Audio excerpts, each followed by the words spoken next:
If you're not kind of getting things wrong flamboyantly and interestingly, you're probably not very creative, valuable thinker.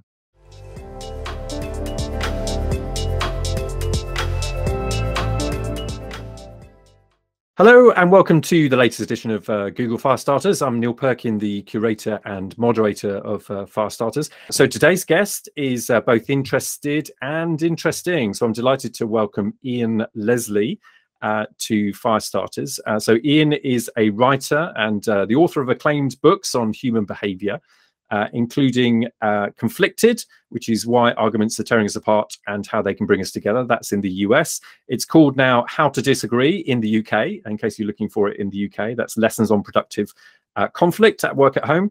And then previous to that, he's also written a great book on curiosity called Curious, The Desire to Know and Why Your Future Depends on It, and one called Born Liars as well. And I did read actually in the research to this, Ian said, I'm fascinated by humans, by the creative, combative, insightful, self-deceiving, willful and perverse creatures that we are. In each of my books, I hold some aspect of human psychology or behavior up to the light and examine it from many angles. So welcome to Ian Leslie. Hi, Neil. Good to be here. Brilliant. And Ian, I'm just fascinated to ask my first question because, of course, having written all of those books on human psychology and behavior, I just really love to ask, across all of that learning, what's the best thing that you've learned so far in your career? I was a planner for a long time for ad agencies in London and New York. And then I went freelance, partly so I could launch a writing career. The thing that I learned over the years, and it took me too long to learn, I think, is that a lot of the doing your best work, it requires you to kind of manage your own ego. Like a lot of doing really brilliant work as a planner, perhaps in particular, but I think in other jobs as well, it requires you to kind of understand how much of yourself is invested in getting into a particular answer, versus whether or not the answer is the right one for the client and the team that you're working with.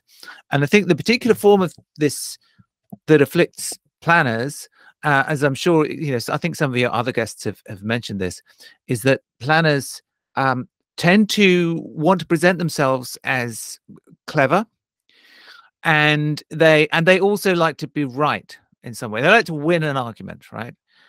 And neither of those things are actually conducive to good good meetings, good insights, and to good outcomes. It's not actually important, and it took me a long time to learn this, as I say, it's not actually important to be the person that's right. To put it glibly, it doesn't matter if you are right. What matters is if we are right.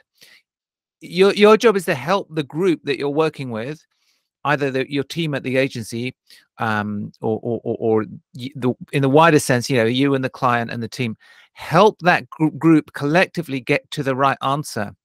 That's actually a different objective from you getting to the right answer. And understanding the difference between those two things, I think, is the one kind of important lesson that I learned over my years, and it made me much better, I think, in all sorts of ways once I had learned that lesson, because I spent quite a few years early in my career trying to convinced that I was very smart, and at least wanting to show that I was very smart, because I thought that was a way to kind of assert my authority and trying to be right.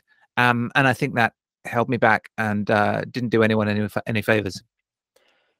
That's really interesting. And I think I did actually read in one of the pieces that you wrote about how confirmation bias is quite a big sort of challenge.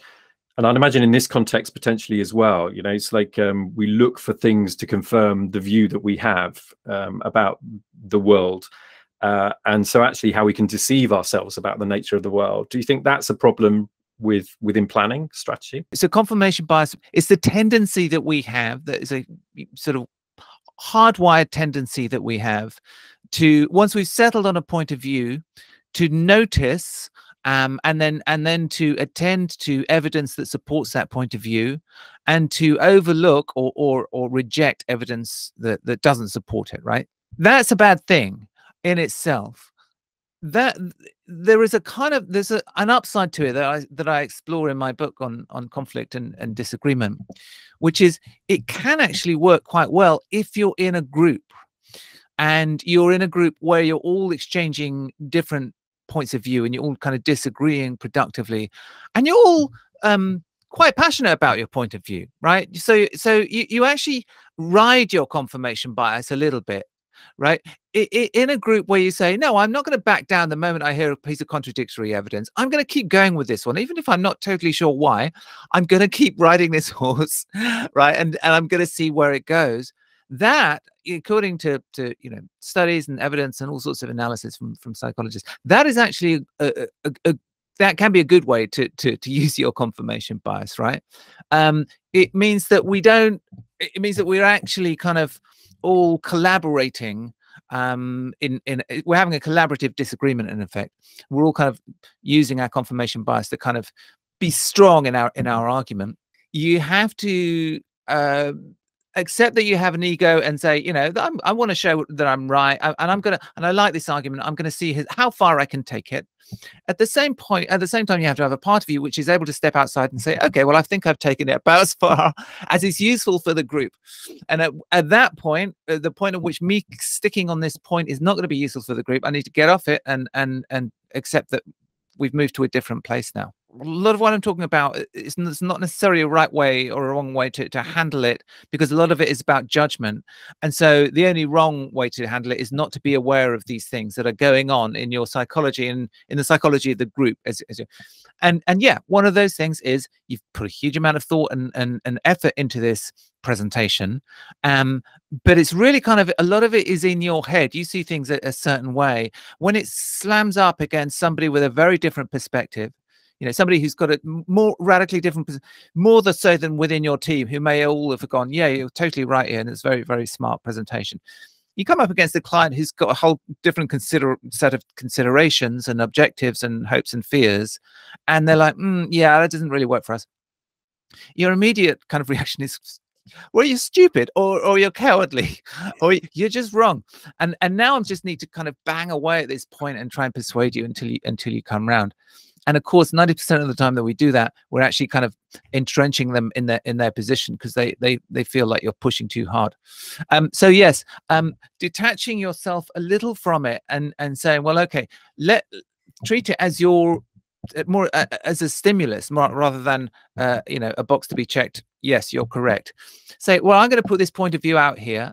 Let's see what happens. You come back at me, because I'm hoping we can make it better. I mean, it's fascinating, your book actually, about the value of disagreement actually, and I mean, you've written about how useful it is really in terms of, I think you describe about turning vague notions into actionable ideas, blind spots into insights, distrust into empathy, and so on. And there was a lovely article you wrote about, used the Wright brothers as an example actually of productive disagreement, about how they used to kind of productively argue in order to get to the kind of breakthroughs and innovations that they ended up with.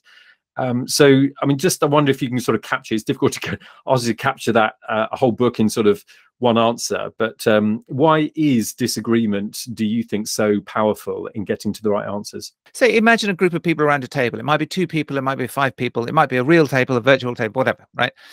And each person has a set of ideas and insights and information and experiences in their head that is unique to them. Now, what happens in most group conversations like this is that we start talking about the things that we all know about, our common information set, common experiences, and so on, because we're trying to kind of get along and not, we're just trying to bond effectively, which is fine. But if you really want to drag all that deeper level of information and data and experiences out of people's heads, then disagreement is the most powerful way we have to do that. Putting up a point of view and saying, right, so what do you think about this? Say, well, I don't think that's right, and then your confirmation bias kicks in a good way, right? Because people are motivated. This is a real question of motivation. People are motivated to bring their best arguments to the table and to knock down your arguments. So they're actually looking for the weak spots in your argument, right? And they're trying to improve on it. And if it works well, if you've got a group who have the right attitude, towards this disagreement, then there's a kind of Darwinian process of variation and selection, right? And only the strongest arguments survive. So the Wright brothers did this incredible thing. They kind of beat the whole world, scientists and corporate technologists and engineers to the problem of manned flight. And these were two guys who ran a bike shop, right? They were amateurs. And they always said that our great kind of secret weapon was our ability to disagree incredibly vigorously, because we were knocking out the bad arguments from each other all the time, right? That was just how we thought. So basically, disagreement is a way of thinking. It's probably the best way of thinking that we have.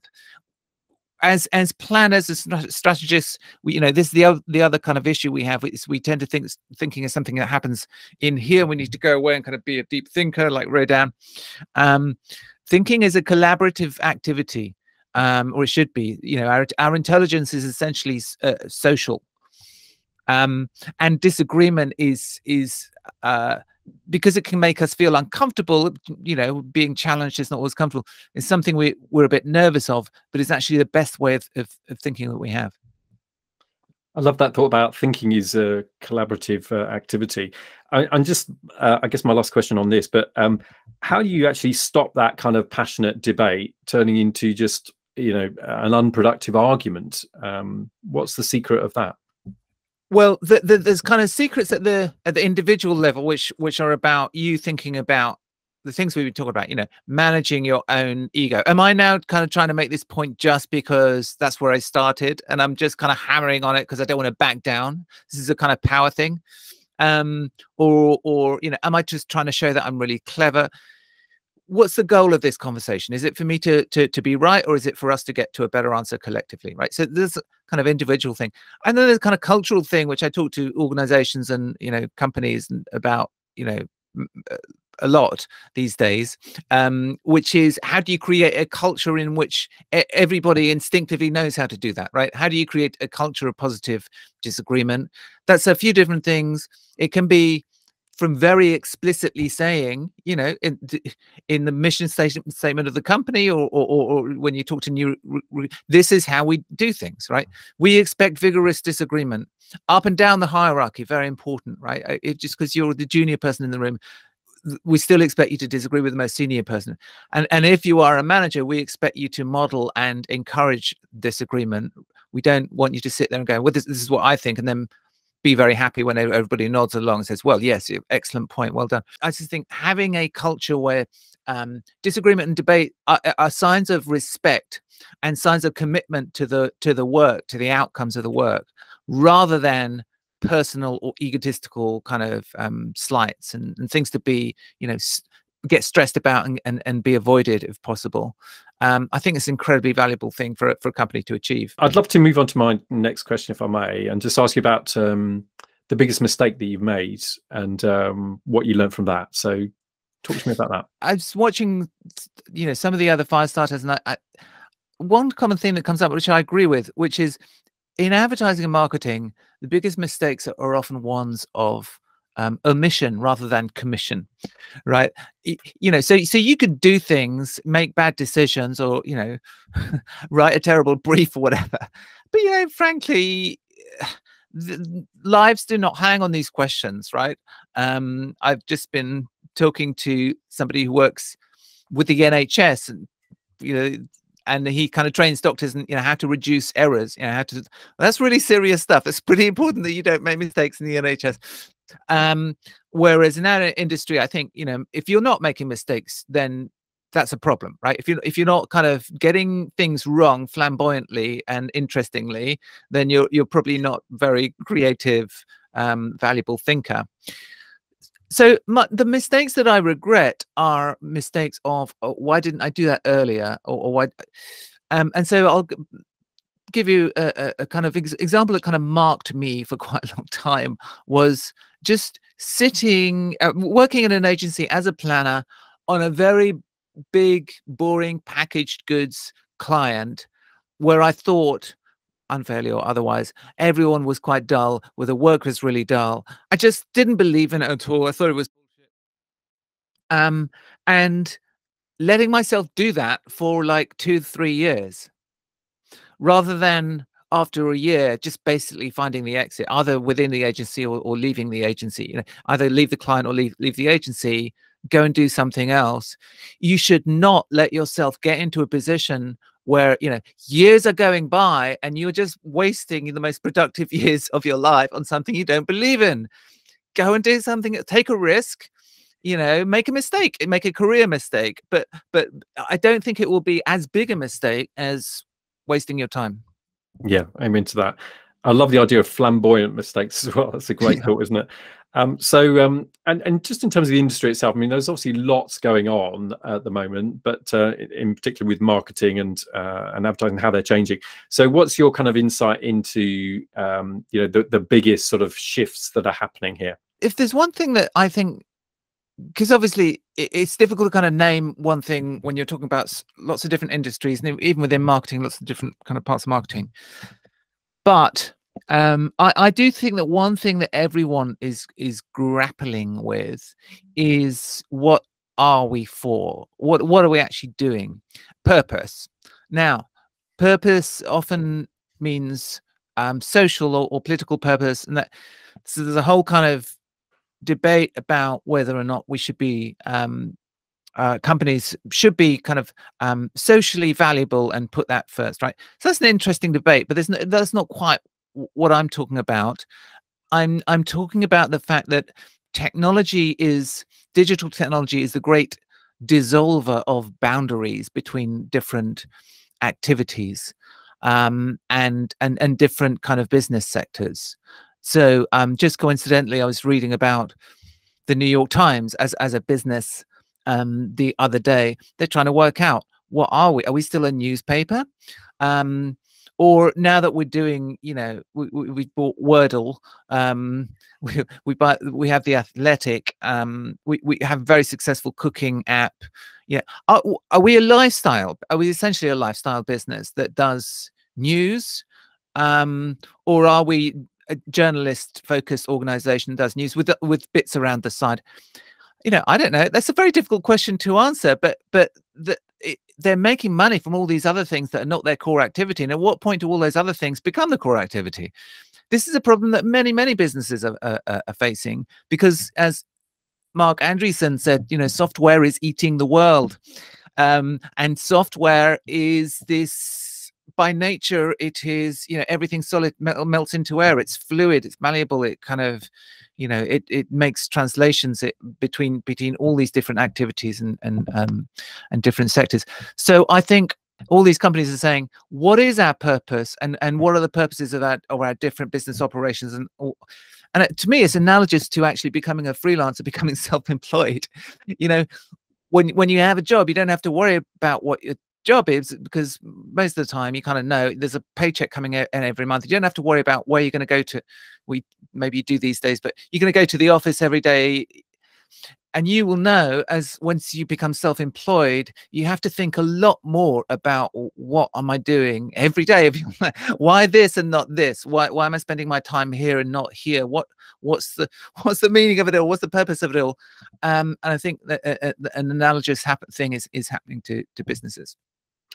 It's interesting, the kind of lens of technology and digital that you give to that, kind of blurring the lines between things. And what you seem to be saying there is, it's not only a problem of definition, but more a purpose of actually, you know, who you are, what you're there to do, and, you know, because it blurs the lines between what your previous understanding of that was and what it is now. So is that, I mean, what's the way through that? How do you navigate that kind of that gray area or blurred lines? Well, yeah, that's exactly what you said, and of course we see it hugely in marketing and advertising. We've for years now we struggle to say, are we an ad agency or communications agency or something? But what I think you have to get better at is just thinking things through from first principles.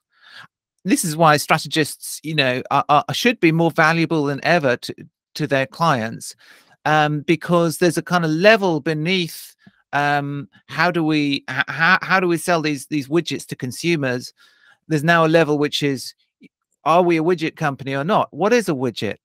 You know, it becomes quite philosophical. Now, you don't want to get it too abstract about these things, but there is a kind of sense that you have to just go a little bit deeper and think things through a little more. Otherwise, you'll just kind of get lost in the fuzz, because, as you say, yeah, we're blurring the lines between all these different industries. Somebody's got to kind of keep clarity on what we're doing here or what we're for, because, as any of the great entrepreneurs will tell you, you know, Jeff Bezos, Steve Jobs, clarity of purpose is incredibly important to your business, right? This is not just about a social purpose, political commitment. It's about what are we actually doing here and why.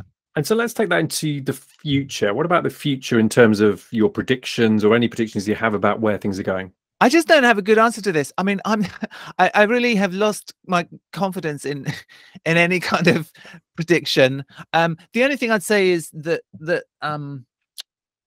we're exiting one economic regime and entering another, or we may well be, and I think that will have all sorts of ramifications. You know, we've had most of our careers in a world of relative stability, low interest rates, lots of money kind of sloshing around, and also just increasingly kind of smooth, brilliant, intricate supply chain technology and logistics. A lot of those things are coming undone and may not be redone in the same way, right?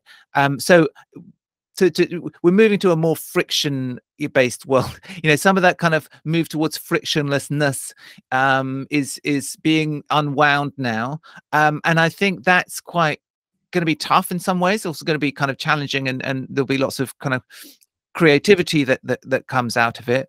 But I think the world that we've been used to for the last 20-30 years is going to get a lot more complicated and well, is more complicated and tricky, and I don't think we're going to return to that nice, smooth, easy world anytime soon.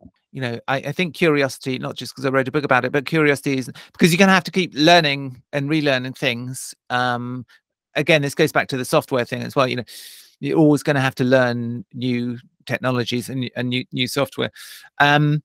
And also just a sense of resilience and adaptability, and not to get too, again, you know, how do you manage your ego here? Don't let your ego get attached to a particular way of working or a particular way of doing things that you think is the best and is most suited to you.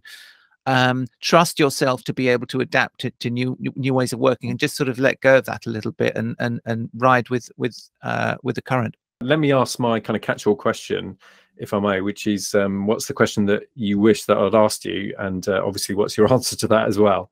You could ask me what book I'm working on at the moment, and I'll tell you. This is a great way to interview. I ask myself questions and answer. I'm writing a book about the Beatles, specifically about John Lennon and Paul McCartney. It's a bit of a left turn for me in terms of my books, but in a sense not. You know, I've written a book about curiosity. I've written a book about disagreement. I was thinking about writing my next book about creativity in some way. And then this kind of opportunity came out, and I thought, actually, no, this is a book about creativity, but I'm just going to tell it through the story of these two. So it's about their incredible relationship and how it changed the world, you know, changed music, but also changed the world. And what it is about the chemistry of that relationship and how they work together and how they felt about each other. So it's an intense love story, but it's also a story about collaboration and creativity. Sounds amazing. And I guess, is there, alongside just the fascinating kind of history of two amazing people, are there any kind of things that you would call out in terms of, from your work so far, around the kind of big lessons for how two creative people like that can work together to create a kind of bigger sum of than the sum of the parts? Yeah. So, you know, one of the things that people have said about Lennon and McCartney over the years is, oh, well, you know, that very quickly they stopped writing songs together and they just became incredibly competitive, and they just did their own songs on their own, and it was almost a kind of hostile relationship. This is just not true. You know, when I looked into it, you know, properly, it's just almost the opposite of the truth. Well, there is some truth in it, in that they weren't always kind of sitting with each other with their guitars writing a song together, which they did a lot of in the early days. But to say that they were competitive in a hostile way is wrong. They were competitive because they made their ideas compete with each other. They would bring a song to the other and say, how about this? The other would help them a bit. And then they would want the other guy to come up with a better song. Like, it's that kind of competition where you say, okay, we're competing with each other, but I actually want you to outdo me, because then the group's going to get better. Now, that I think is actually quite a good model for kind of, collaborative disagreement and collaborative creativity. Thank you so much for being part of Firestarters. And thank you for listening, everyone, or viewing indeed on YouTube. And of course, don't forget to subscribe to the podcast and also to the videos on YouTube. But my thanks to Ian Leslie for a brilliant episode. Thank you, Ian.